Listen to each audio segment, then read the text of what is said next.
Okay, we're Yeah, that recording. way I don't have to deal with it. Yeah. Yeah. Okay. I'm Eric Paul Johnson, And I'm Eric Winsenson. and why don't I just here? We'll just get rid of this. Dude, that okay. Yeah, I am wearing the Starfleet uniform. It'll make sense in a Or a way bit. to give him a wedgie, don't worry. Yeah. See it. Put it here for there we go, like that to be more. Oh, it's Wasn't not that made for a larger version of you? a larger version. Yes. Open it up for casual there. Or did you put on the weight after that was made? Hey, also, this will make sense later on when we read comments, and I'll just ignore Eric's thing that I got fat, which I didn't. Well, we lost it all. Well, yeah, when the diabetes hit, I guess I got to lose some weight.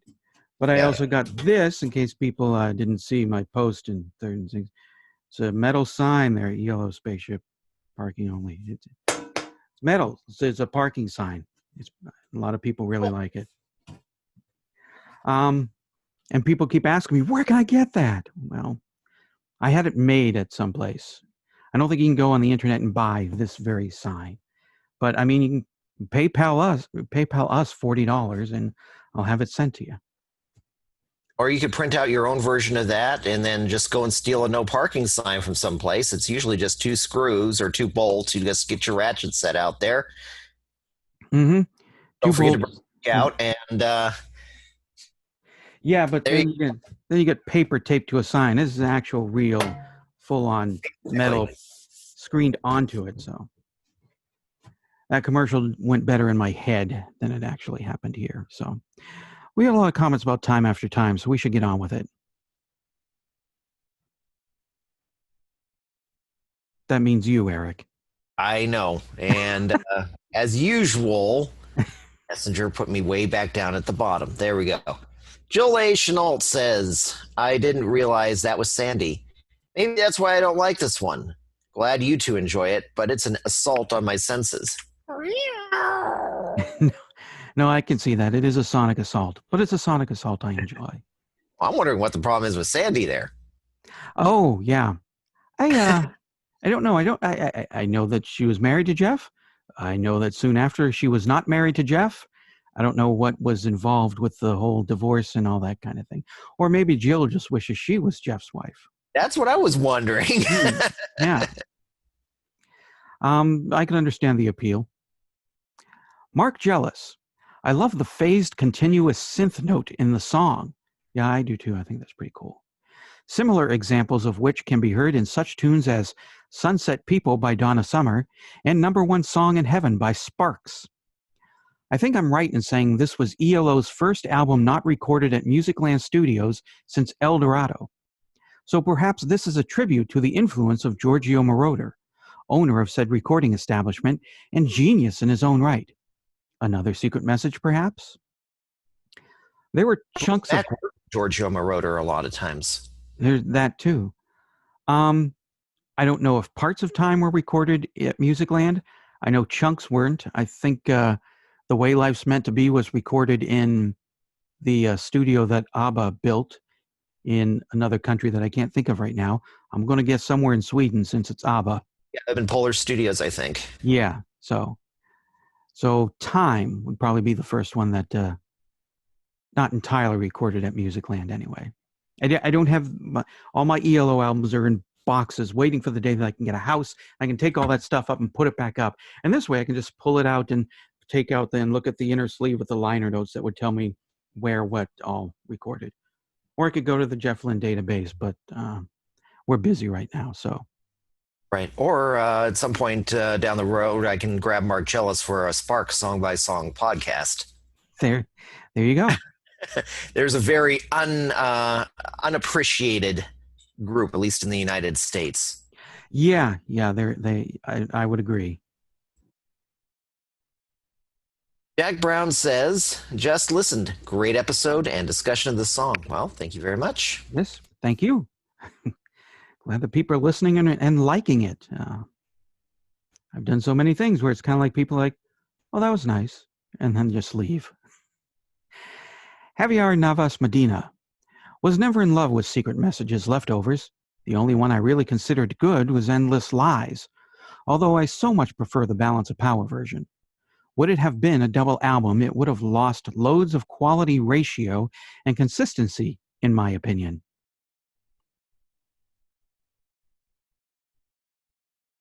G. Brewer says, I really love this song. However, because of the limited places you could hear it in 1983, it's often forgotten about. Had the cassette version of Secret Messages, but found the sound on cassettes subpar.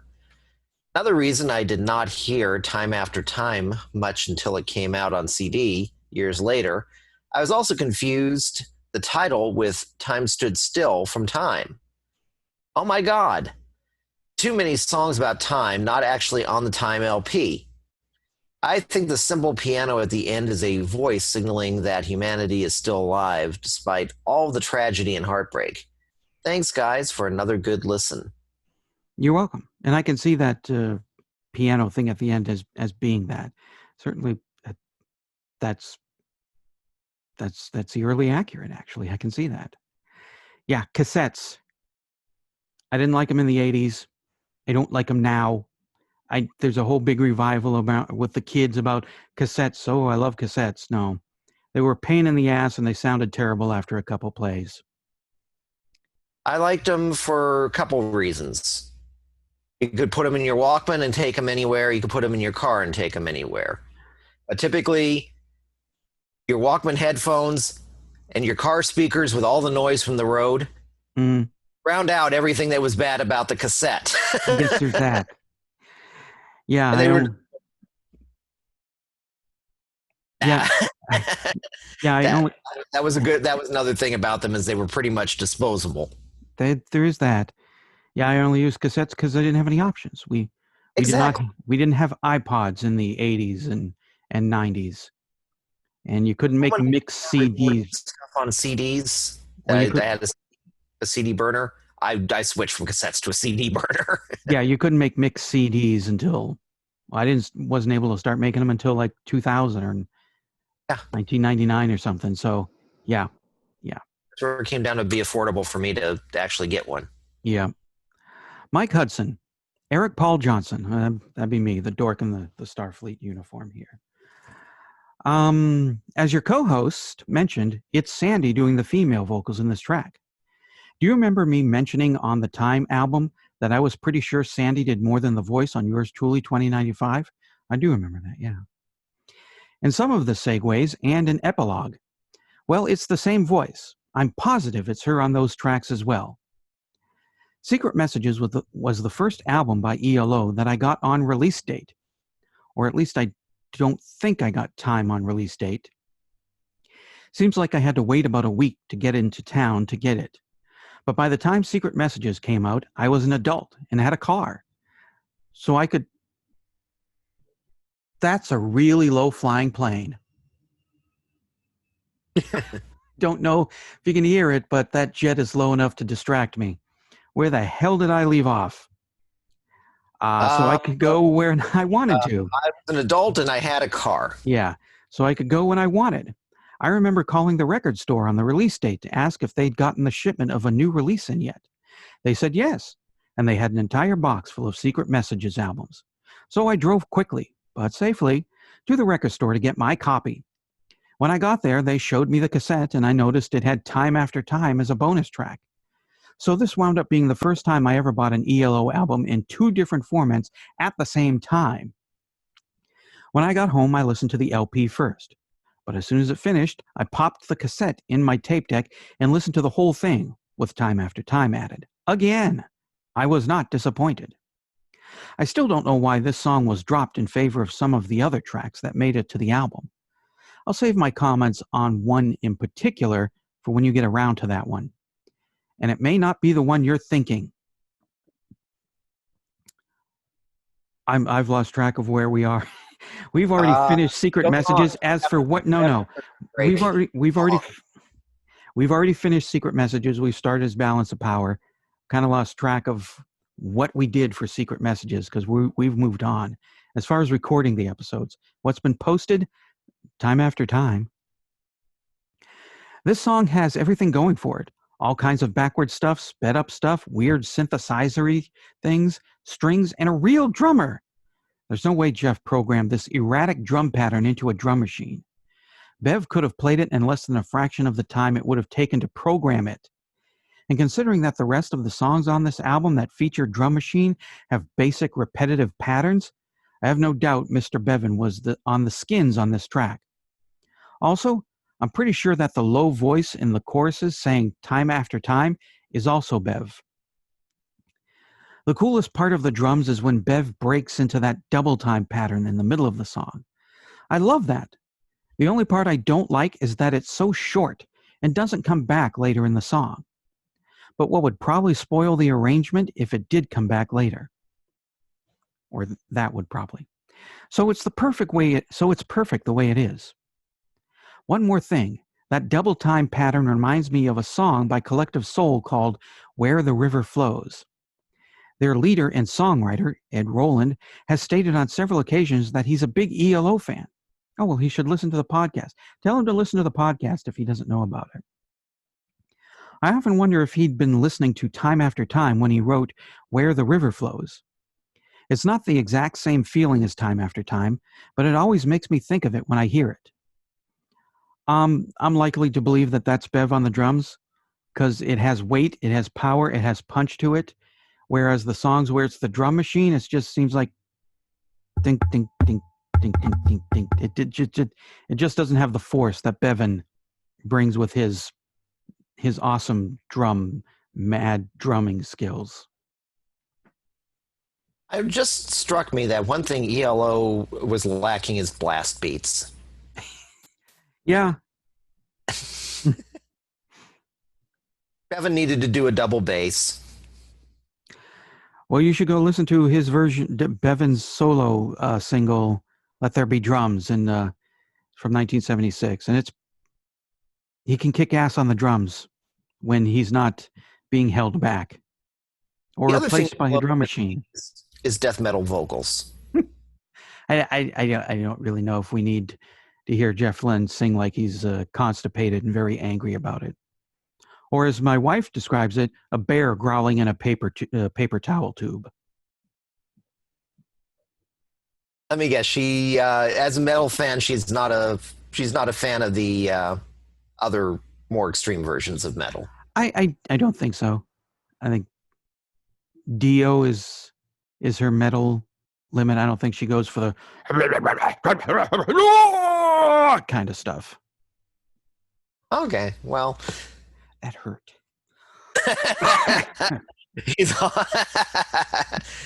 The way it's usually described is Cookie Monster. I can see that Cookie Monster when he's in the withdrawals of cookies and sugar. Believe it or not, there are good death metal vocals and bad death metal vocals. There is an actual difference, and bad ones sound like Cookie Monster. Okay, we need to move on because we had a lot of comments. Nicholas Sadler says, another great track that could have been and never was, since it never made it onto the original version of Secret Messages. That spicy Vindaloo beef curry. Oh, now I'm getting. Even though usually you order beef Vindaloo, you get a look at the restaurant.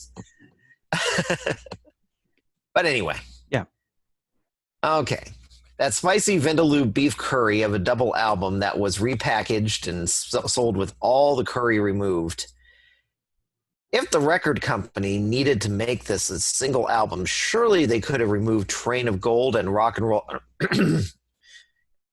is King, sent them both rolling on down the track, and replaced them with the much more palatable ingredients they decided to omit.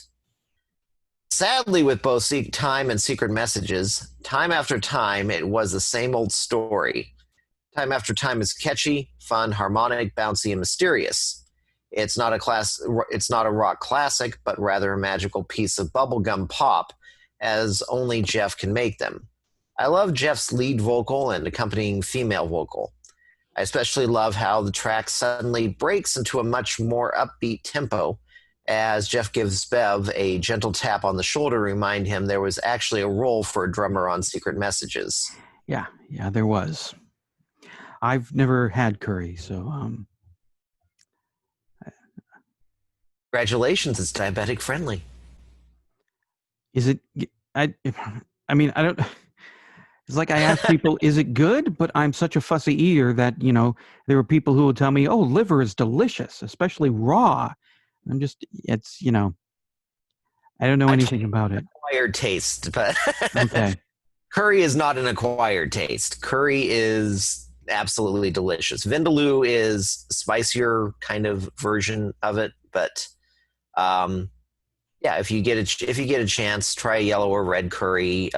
Usually lamb or chicken, and it's actually pretty good for you too. Okay. Got Well. veggies and everything in there for you. Okay. Well, I'll give it a whirl. I like chicken. I've never had lamb. Nothing against it. It's just something that's never been in a plate in front of me or on a plate. Trevor Raggett. Curry too, but still, I think you would probably just start with the chicken. Yeah. Trevor Raggett. You see, that's what happens when you give someone a Fairlight sampling synthesizer for Christmas and let them lock themselves away in the basement with it. It's absolutely not a classic E.L.O. song by any measure that any of us fans would recognize. That said, it's a great tune, and the sampling and synths are used really well throughout. There's definitely a Trevor Horn, Giorgio Moroder vibe going on with it. The downside of that is also kind of makes it a sort of generic early 80s electro pop tune too. There are a dozen or more artists around in 1983 or 84 who could have released this as a single, and you wouldn't have batted an eyelid. I will get reading right at some point. Funny that a tune about mutually assured destruction could have been such a cheerful poppy bounce to it. And yes, how bizarre that it didn't warrant a place on the standard vinyl issue of the album. It's certainly more than... I can't make words read anymore. It's certainly more than good enough to have been on there. The funny thing is, we're almost done. Just get through this. The funny thing was, the moment Eric W. started saying about cassette-only bonus tracks, I immediately thought, yeah, like Daylight on Asia Alpha. And that's one of the best tunes on that album. Great minds think alike, eh? I guess so. I guess so. So I don't know what Eric's mind was doing in there.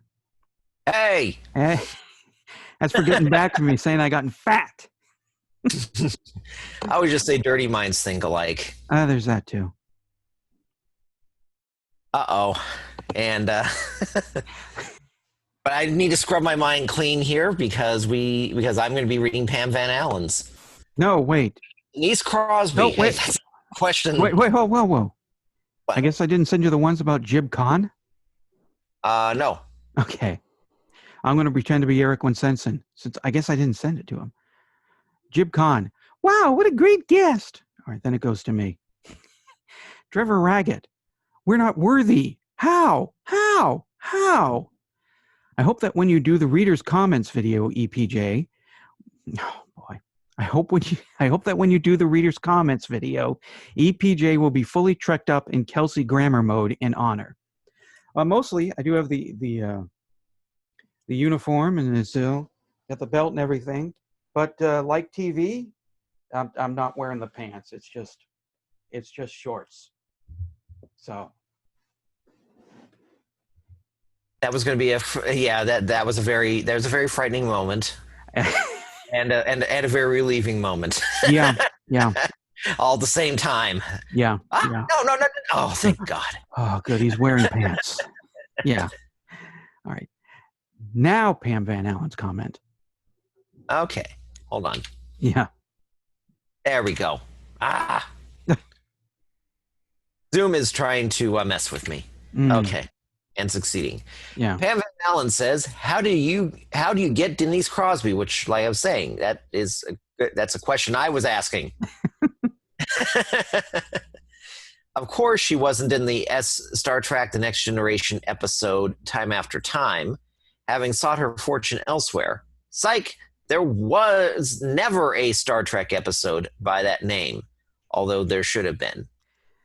Should have been. It does seem weird that there's never been a time after time episode for Star Trek. As far as I know, I kind of lost track after Deep Space Nine and Voyager and Enterprise. And she did have me for a second there. Oh yeah, time. Oh, there wasn't one. Yeah, as for Denise Crosby, me and her had a thing going on back in 87, 88. I told her, this Next Generation thing, it's really weak. You can have a much better career. You get much better jobs, acting gigs. You could be a much bigger star because this first season stinks. So why don't you just quit and move on? And then about 6 months later, she realized I was an idiot and kicked me out of her life. But then eventually she realized she was the idiot for listening to me. So we made nice, and I asked her to make that promo for me, that little introduction there. And that's how it happened.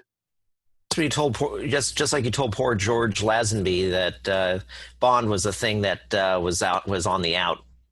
Yeah, it's run its course. Just he shouldn't waste his time with any more movies. Yeah. I may be making most of that up. There's a website called Cameo, and you can have celebrities. You pay them whatever they ask for, and they will say anything you tell them to say. Mostly, they're not going to let you say. They're not going to say Hitler was misunderstood or any horrible crap like that. What world did you know? What was first going through my mind suddenly? Mm-hmm. Yeah. So I follow Denise on Twitter and a bunch of other people who are in Star Trek. And she posted, I'm on Cameo now. For 2 weeks or for the next week or whatever it was, I will give, there's no fee. I will do it for free. So I immediately went to, hey, Denise, can you say you're listening to Face It? And a couple days later, there it was. And that's how you can have it done. I don't really know if I'm going to have many other celebrities do it unless I run into them and say, hey, my iPod, could you say you're listening? Because most of the people that I would like to say things, they are way out of my price range. I think Jonathan Frakes was like $200 just for him to say something that lasted 5-8 seconds. So, and it's you want the big names, you're gonna have to pay the big price. But is Jeff Lynne on there? No, I looked him up. Okay. But to say, this is Jeff Lynne and you're listening to Face the what? What? Well, let me go check this podcast out. What? Hello, Jeff Lynne Law Firm. There are these two doofuses. And what if we didn't like Jungle? Yeah, hated it. Just hated it. And I haven't gotten any royalties from all the songs that they've been playing of our, so. All right, we've probably gone on pretty long because there were a lot of comments. Yes, there were. Oh, that's listeners. What's that? There's a lot of listeners. No, I'm all for that. That's the good thing. In my head, I'm always thinking I don't want to go on so long that I lose people's attentions, and they've already gone off to something else. And people are listening to the podcast. That's why we got a lot of comments. It's a good thing. Oh, that's what I'm always thinking. Oh, good, people listened, or they're fans of Denise Crosby. That's true. Yeah. But now they're going to have to listen to the entire backlog of Face the Music because now that we've hooked them. I know. Are out there, and now we've hooked the entire Trek community, and well. Yeah. No, I would love to have. Then we're going to have to get 7 of 9 next to. I would love to have all kinds of celebrities do that opening intro. If it's you don't find many celebrities wandering through Troy, Illinois, though, so I don't really get to, walk up to them and shove my iPod in their face. What? It's probably going to end up on the news. Yeah. This week. Found naked and disoriented in Troy, Illinois. Yeah, or body was found in cornfield. Yeah. Yeah. It's like whenever you, well, at least it's not like seeing the word Florida start out a news report. Yeah. Yeah. All right. I think we've gone on long enough. And I'm starting to get a little hot in the uniform. And I don't even have hot stage lights on me. So we'll go. And you're probably going to get some responses saying, yeah, you are hot in that uniform. The So, wife thinks, though. great. Mm-hmm. Yep. Okay.